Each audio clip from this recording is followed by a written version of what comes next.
Booknerds and welcome to another monthly wrap-up video. This is the segment where we talk about all the books we read in this month and recommend the best ones to you.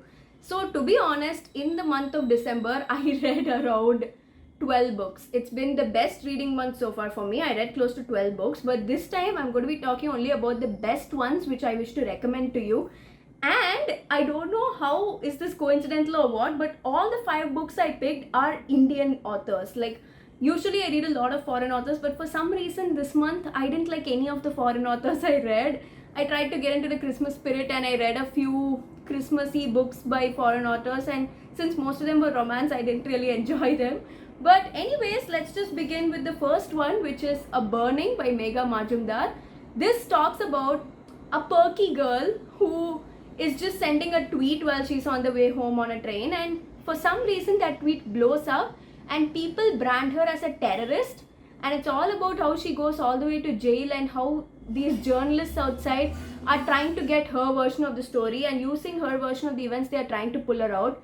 It talks a lot about social media. It has a very important message because it talks about the social media addiction, how we do things without thinking about the repercussions or what they might lead us to, and it's just really interesting. Give it a read. The next one is Remnants of a Separation by Anchal Malhotra. This is a very long book, over 400 pages long, and it's non-fiction also. I don't know how I finished this. It's really big. But to give you a premise of this book, imagine it's the partition time and you have to move out of wherever you are. You kind of have to leave overnight and leave immediately. And you are allowed to take very few belongings with you. So what kind of things do you choose to take? Of course, you take all the things you can't live without, like say very few clothes, a few utensils here and there and everything. But what is one object you will take which holds some sentimental value that you just can't leave behind? So Remnants of a Separation is where this author has gone and spoken to about 12-15 people, and she has asked them, what is that one thing you took along with you when you were fleeing from the partition?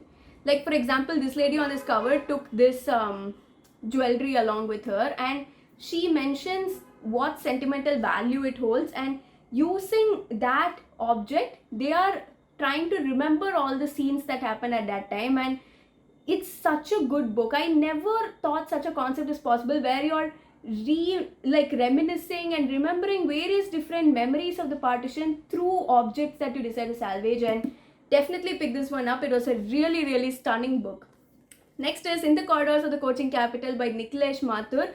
This was the shortest book I read this month, but it packed a punch. I'm not kidding. Imagine I told you there's this boy.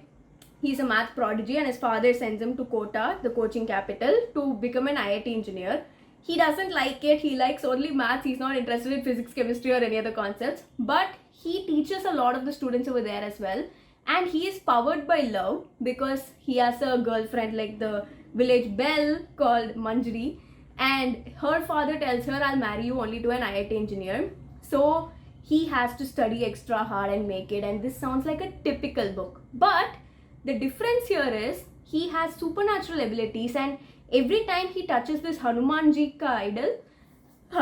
idol, he can get a premonition of the future or something that's happening right now. Like somebody's about to jump from the roof of a building, or some drugs have been hidden away somewhere, and he can see basically the location where it's kept, like just a signboard outside or something, and with that he's able to help the police.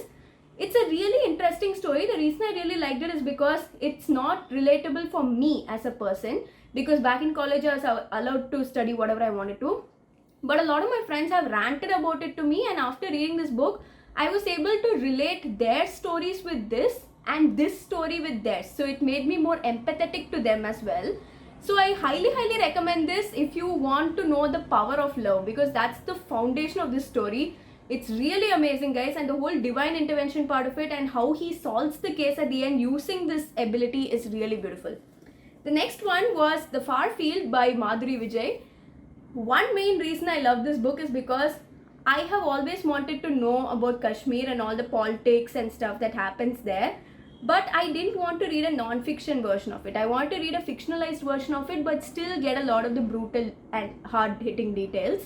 So this was a great way for me to do that, because it's about this girl named Shalini and her mother I'm not giving any spoilers.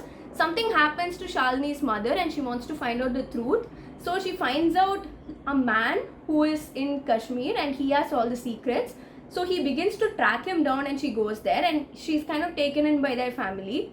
And when she's there, she doesn't only learn about herself and her mother and her family, she also learns more about Kashmir and the situation over there. And it's a really empathetic novel and the conclusion is quite brilliant. I mean, it's not a satisfying end because it's not like, oh, everything's happy, all the bad guys got what they deserved. Not at all, but it's satisfying. It makes you take a step back and realize, like, this is how it is. It's not the happy ending you want, but it is the brutal honesty of what's going on. So definitely pick that up. And the text is quite big as well, so you can get through it in about 2 maybe 3 days like I did.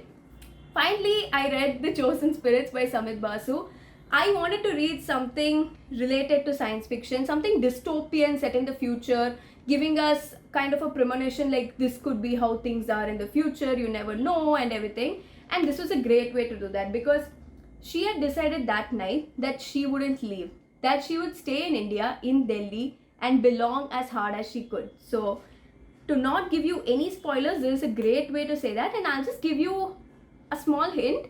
The first 50 to 100 pages are a bit boring and all over the place because a lot of characters are introduced and you kind of don't understand what's going on because you're talking about an artificial intelligence and like technology and this whole pollution and stuff that's going on, and things are kind of all over the place. But after the first 50 pages, you really start connecting the dots and things start looking really good. So this is actually a book which I truly hope there's a sequel for this because I really like this book.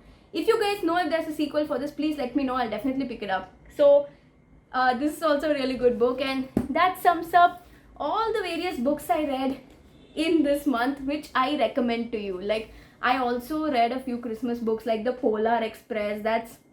The movie was great, but for some reason the book was really cheesy. And then I read The Gift of the Magi by O. Henry, I think, and I really liked that book when I was a child, but for some reason when I read it now, it just didn't make it to my favorites, which I would recommend to you because first of all, everyone knows this already. So let's just get that out of the way and definitely pick up these books. These are kind of the best I've read this year.